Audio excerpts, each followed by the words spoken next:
Praise the lord. హల్లెలూయా. దేవుని నామానికి స్తోత్రాలు. మీ అందరికీ నా వందనాలు తెలియజేస్తున్నాను.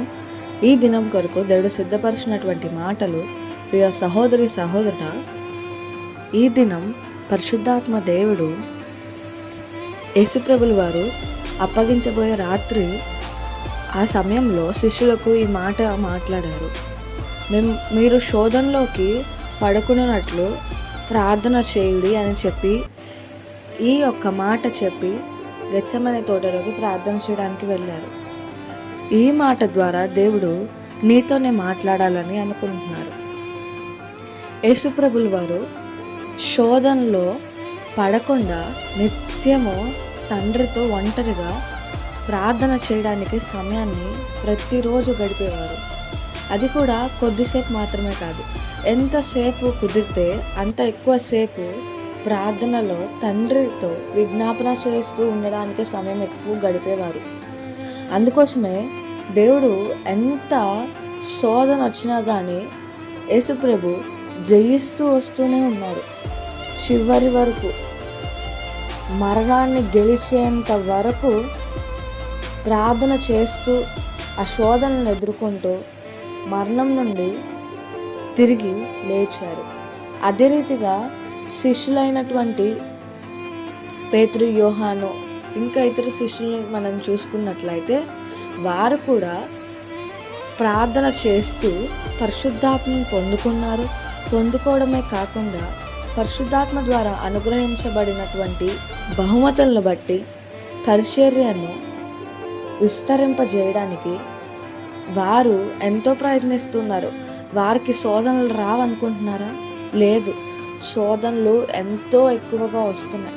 కానీ వారు చివరి వరకు వారి యొక్క భక్తిని కాపాడుకుంటూ సాక్షులుగా మిగిలి ఉన్నారంటే వారి యొక్క భక్తి జీవితాన్ని నిత్యము ప్రార్థన అనే కవచం ద్వారా వారి యొక్క భక్తిని కాపాడుకుంటూ శోధన నుండి జయిస్తూ హతసాక్షులుగా మరణించినటువంటి వ్యక్తులుగా ఉన్నారు.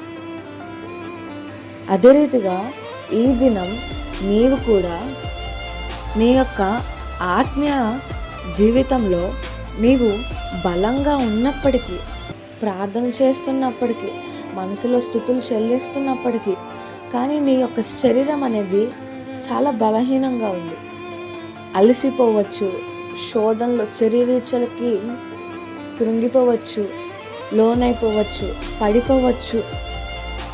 కానీ దేవుడి దినం ఈ యొక్క మాట ద్వారా ఏం తెలియజేస్తున్నానంటే, మీరు ఆత్మ బలంగానే ఉంది కానీ శరీరం మాత్రం బలహీనంగా ఉంది. దాని ద్వారా మీరు శోధనలో పడిపోవచ్చు. అందుకోసమే మీరు నిత్యము ప్రతిరోజు ప్రార్థన చేస్తూ ప్రార్థన అనే కవచాన్ని మీరు ధరించినప్పుడు ఆ శోధన నుండి మీరు జయించి యేసుప్రభులు వారు ఎట్లాగా మరణం నుండి తిరిగి లేచి పరలోకానికి వెళ్ళారు, శిష్యులు ఎట్టి రీతిగా వారి యొక్క భక్తి జీవితాన్ని చివరి వరకు కాపాడుకుని హతసాక్షులుగా ఉన్నారు, అదే రీతిగా నీవు కూడా యేసుప్రభులు వారు రాకడ ఏ దినం ఎప్పుడు వస్తుందో మనకైతే తెలియదు.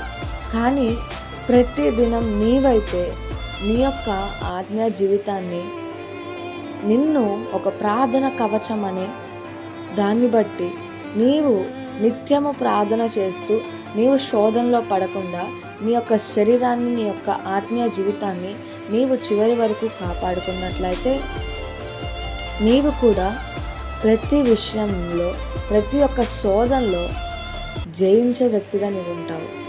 అట్టి కృప దేవుడు నీకు దయచేయునుగాక. ఆమేన్.